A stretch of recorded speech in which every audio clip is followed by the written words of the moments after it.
Movie शुरू होती है तो हम डैनी नाम के एक लड़के को देखते हैं जो दिखने में बहुत ही मासूम मालूम होता है, लेकिन उसके गले में लोहे का एक पट्टा बंधा हुआ है जो उसके अंकल बार्ट ने बांधा है। दरअसल बार्ट एक बहुत बड़ा गैंगस्टर है जो शहर के लोगों को ब्याज पर पैसे उधार देता है। एक दिन बार्ट जब पैसों की वसूली के लिए जाता है तो वह डैनी के गले से उस पट्टे को खोल देता है और उन लोगों को मारने के लिए कहता है, जिसके बाद तो मानो डैनी के अंदर कोई आत्मा आ गई हो। वह अकेला ही उन चारों लोगों को बुरी तरह पीटने लगता है। ये लोग भी डैनी को रोकने की पूरी कोशिश करते हैं, लेकिन डैनी उन्हें पीट पीट कर अधमरा कर देता है। अब बार्ट एक बार फिर से उस लोहे के पट्टे को डैनी के गले में डाल देता है, जिसके बाद डैनी एकदम शांत हो जाता है और अब बार्ट उनके गैंग लीडर से अपने पैसों की वसूली करके वापस अपने अड्डे पर लौट आता है, जहाँ उसके कई और साथी भी मौजूद होते हैं। तभी बार्ट डैनी के जख्म को साफ करने के लिए बैंडेज देता है और उसे अंडरग्राउंड सेल के अंदर बंद कर देता है। दरअसल ये केज ही डैनी की दुनिया है, जिसके अंदर एक टेडी बियर और छोटे बच्चों की एक किताब होती है जिनमें लिखे अल्फाबेट्स को वह बहुत ध्यान से देखता है। अब यहाँ हमें समझ आता है कि अभी भी डैनी का दिमाग किसी छोटे बच्चे की तरह है, जिसे बचपन से ही सिर्फ लड़ना सिखाया गया है ताकि डैनी पैसों की वसूली करने के लिए उसका इस्तेमाल कर सके। अब अगले दिन ये लोग वसूली करने के लिए एक जिम ओनर के पास जाते हैं जिसने बार्ट से कुछ पैसे उधार लिए हुए हैं। इस जिम ओनर के पास भी एक सिक्योरिटी गार्ड होता है जो दिखने में काफी लंबा चौड़ा होता है, लेकिन वह डैनी को देखते ही रिंग छोड़कर भाग जाता है। और अब वसूली करने के बाद बार्ट अपनी गैंग के साथ एक ज्वेलरी स्टोर पहुंच जाता है और रफेल से अपना उधार मांगता है, लेकिन रफेल जानता था कि जब तक डैनी के गले में लोहे का पट्टा बंधा हुआ है तब तक वह उन्हें कोई नुकसान नहीं पहुंचाएगा। और इससे पहले कि बार्ट डैनी के गले से उस पट्टे को हटा पाता, रफेल्स के लोग उसे बुरी तरह पीटने लगते हैं, लेकिन डैनी चुपचाप वहां खड़ा बार्ट को पिटते हुए देखता रहता है और कोई रिएक्ट नहीं करता। तभी बार्ट किसी तरह डैनी के गले से उस पट्टे को खोल देता है, जिसके बाद तो डैनी बहुत ज्यादा अग्रेसिव होकर उन सभी को पीटने लगता है और रफेल्स के लोगों को मार मार कर बाहर फेंक देता है।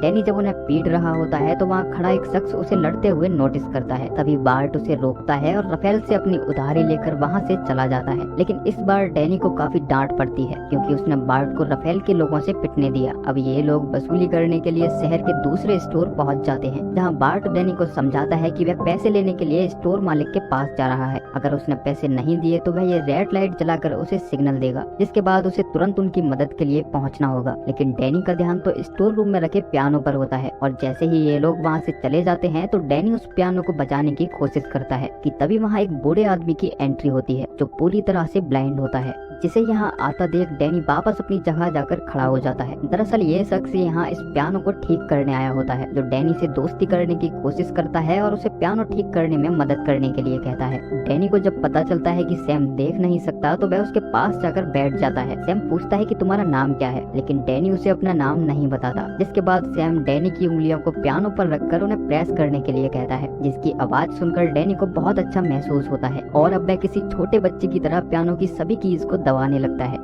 डैनी उस पियानो में इतना खो जाता है कि उसे बार्ट की बात याद ही नहीं रहती। तभी सैम को कोई आवाज सुनाई देती है, जिसके बारे में वह डैनी से पूछता है, जो उस रेड लाइट से आ रही होती है। अब डैनी दौड़ता हुआ बार्ट के पास पहुंच जाता है, लेकिन डैनी को यहाँ पहुंचने में काफी देर हो जाती है और बार्ट और उसके लोग बुरी तरह पिट चुके होते हैं। बार्ट डैनी को लेट देखकर उस पर बुरी तरह भड़क जाता है और उसे वापस से अंडरग्राउंड सेल में बंद कर देता है। तभी वह शख्स बार्ट से मिलने आता है जो ज्वेलरी शॉप में मौजूद था। वह डैनी की फाइटिंग स्किल देखकर काफी इम्प्रेस होता है, इसीलिए वह बार्ट को एक मैच के बारे में बताता है जिसे जीतने पर उन्हें $15,000 मिलेंगे। बार्ट भी इस डील के लिए मान जाता है और वह अगले दिन डैनी को लेकर उस सीक्रेट लोकेशन पर पहुंच जाता है। विद उन्हें उस फाइटर से मिलवाता है जिसे पिछले 15 मुकाबलों से कोई भी फाइटर नहीं हरा पाया है, लेकिन बार्ट को डैनी पर पूरा विश्वास होता है और वह डैनी के गले से उस पट्टे को हटाकर लड़ने के लिए कहता है, जिसके बाद डैनी नीचे जाता है और 3 पंचेज में ही उस फाइटर को ढेर कर देता है। ये देखकर सभी लोग हैरान रह जाते हैं, लेकिन डैनी के लिए तो मानो ये उसके बाएं हाथ का खेल हो। जिसके बाद बार्ट पैसे लेकर वहाँ से वापस आ जाता है। कुछ ही मिनट्स में इतने सारे पैसे कमाकर बार्ट काफी ज्यादा खुश होता है, इसीलिए वह डैनी को अपने लिए कुछ मांगने के लिए कहता है।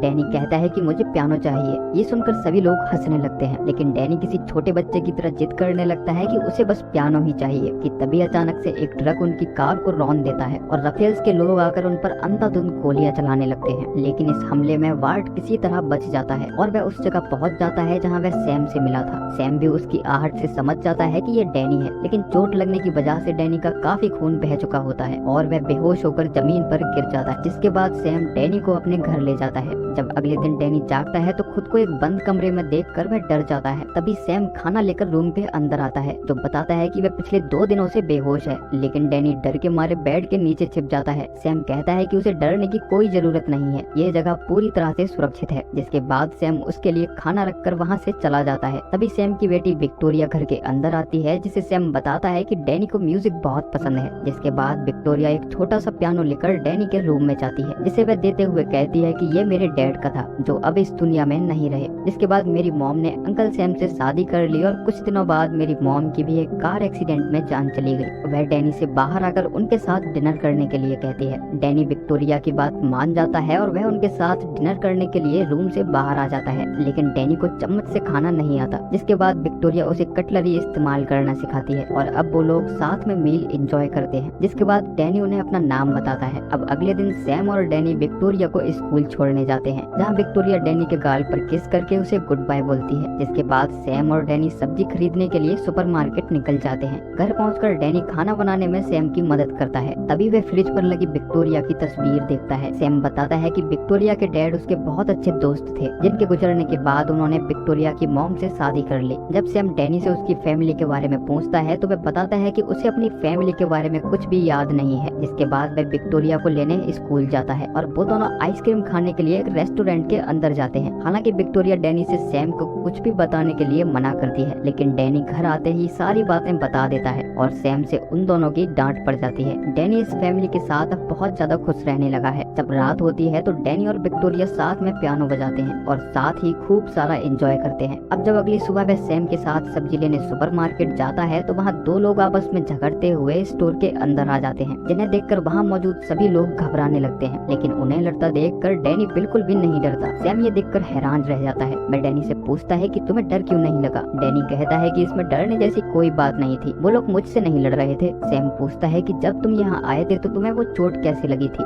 डैनी बस इतना ही कहता है कि उसने अपने अंकल से पियानो मांगा था। अब कहीं ना कहीं डैनी भी सैम के परिवार का हिस्सा बन चुका था। विक्टोरिया उसे नई नई जगह घुमाने ले जाती है और उसे चीजों के बारे में जानकारी देती। एक रात डैनी अपने पियानो पर एक बहुत ही डिफिकल्ट धुन बजा रहा होता है, जिसकी आवाज सुनकर विक्टोरिया उसके रूम में आ जाती है। वह डैनी से पूछती है कि ये धुन तुम्हें किसने सिखाई। डैनी बताता है कि मुझे कुछ याद नहीं है, लेकिन काफी समय से ये धुन मेरे दिमाग में है। विक्टोरिया कहती है कि ये तुम्हारी नई जिंदगी है, इसीलिए तुम्हें पुरानी बातें भूलकर आगे बढ़ना चाहिए। जिसके बाद वह उसके गले से उस लोहे के पट्टे को निकाल देती है। अगले दिन सैम पियानो रिपेयर करने के लिए घर के अंदर जाता है, जहाँ पियानो ठीक करने में डैनी भी उसकी मदद करता है। तभी सैम बताता है कि विक्टोरिया की पढ़ाई खत्म होने के बाद वो लोग अपने घर यानी कि न्यूयॉर्क लौट जाएंगे, इसीलिए वह चाहता है कि डैनी भी उनके साथ चले, क्योंकि अब वह भी उनके परिवार का हिस्सा है। डैनी उनके साथ जाने के लिए खुशी खुशी मान जाता है। तभी सैम उसके लिए कुछ पैसे देकर अपने लिए कुछ खरीदने के लिए कहता है। डैनी दौड़ता हुआ सुपरमार्केट जाता है और सभी के लिए कुछ न कुछ सामान खरीदता है। तभी बार्ट का एक आदमी जो कार एक्सीडेंट में बच गया था वह डैनी के सामने आ जाता है। वह डैनी को यहाँ देखकर चौंक जाता है। वह उसे बताता है कि बार्ट अभी भी जिंदा है और तुम्हें हर जगह ढूंढ रहा है, लेकिन इस बार डैनी उसके साथ जाने से मना कर देता है। वह शख्स डैनी को धमकी देता है कि अगर वह उसके साथ नहीं गया तो वह उसकी नई फैमिली को मार देगा। जिसके बाद डैनी उसके साथ चला जाता है।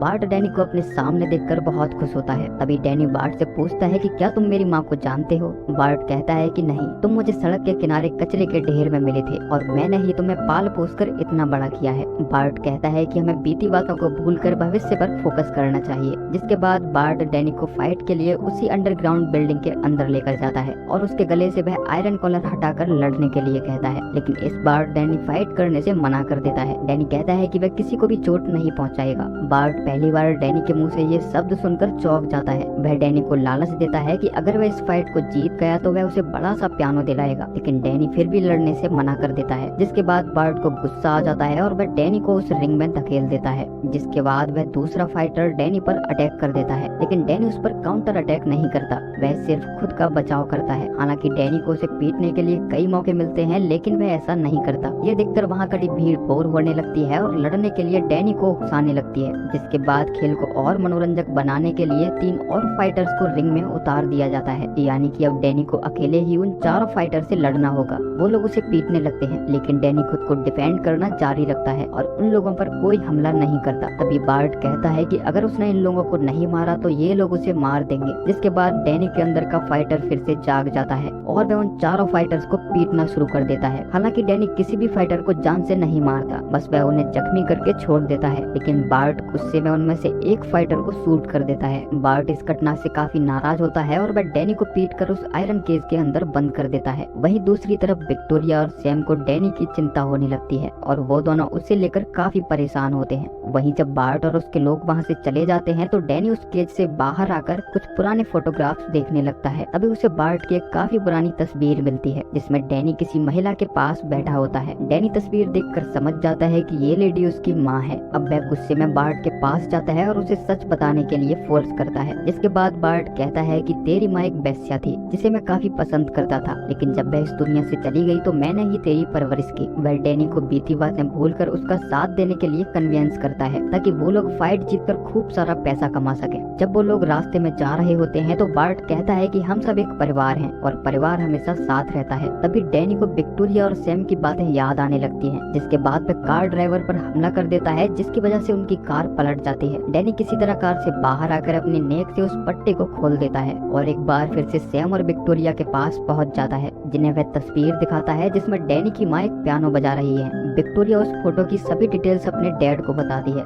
जिसके आधार पर सैम उन्हें एक अकेडमी लेकर जाता है जहां वो लोग वहां की डायरेक्टर से डैनी की मॉम के बारे में पता करते हैं। खुशकिस्मती से उस डायरेक्टर को डैनी की मॉम याद होती है। डायरेक्टर बताती है कि वह एक काबिल म्यूजिशियन थी, उसका एक बेटा भी था, लेकिन एक दिन अचानक से वह कहीं गायब हो गई। डायरेक्टर को डैनी की मॉम की एक फोटो और उनके म्यूजिक के कुछ नोट्स मिलते हैं जिन्हें वह डैनी को दे देती है। तभी विक्टोरिया भी उसी धुन को बजाने लगती है जो डैनी की मॉम बजाया करती थी। उस धुन की आवाज सुनकर डैनी के दिमाग में उसके बचपन के विजन्स आने लगते हैं, जिनमें बार्ट कुछ लोगों के साथ डैनी के घर आता है और उसकी मॉम के साथ जबरदस्ती करने की कोशिश करता है। जब वह इसका विरोध करती है तो वह डैनी के सामने ही उसकी मॉम को गोली मार देता है और डैनी को किडनैप करके अपने साथ ले जाता है। वहीं बार्ट को दिखाया जाता है जो उस कार एक्सीडेंट में फिर से बच जाता है। वह उस सुपरमार्केट के एम्प्लॉय को डरा धमका कर सैम के घर का एड्रेस पता कर लेता है और इससे पहले कि डैनी, सैम और विक्टोरिया यहाँ से भाग पाते, बार्ट अपने आदमियों के साथ यहाँ आ जाता है। उन्हें यहाँ आता देख डैनी, सैम और विक्टोरिया को घर के बेसमेंट में छुपा देता है और अकेला ही बार्ट के लोगों के साथ फाइट करने लगता है।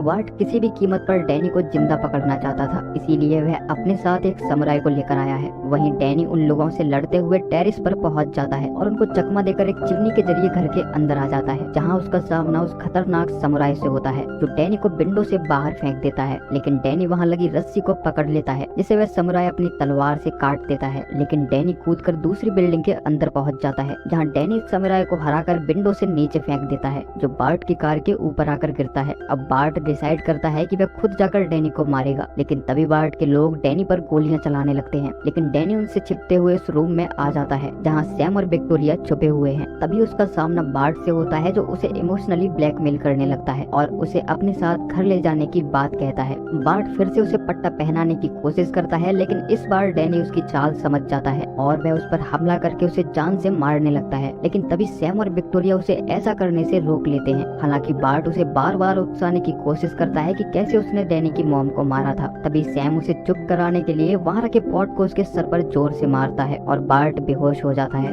जिसके कुछ देर बाद उसे पुलिस कस्टडी में भेज दिया जाता है। अब कुछ दिन बाद डैनी और सैम एक पियानो कंपटीशन अटेंड करने जाते हैं जहां विक्टोरिया परफॉर्म करने वाली है। वह डैनी के लिए उसी धुन को बजाती है जो धुन उसकी मॉम बजाया करती थी। इस धुन की आवाज सुनकर डैनी काफी इमोशनल हो जाता है, लेकिन वह अपने इस नए परिवार के साथ काफी खुश होता है और इसी के साथ ये मूवी एंड हो जाती है। आशा करता हूँ कि ये कहानी आपको जरूर पसंद आई होगी। मिलेंगे आपसे अगली वीडियो में, तब तक के लिए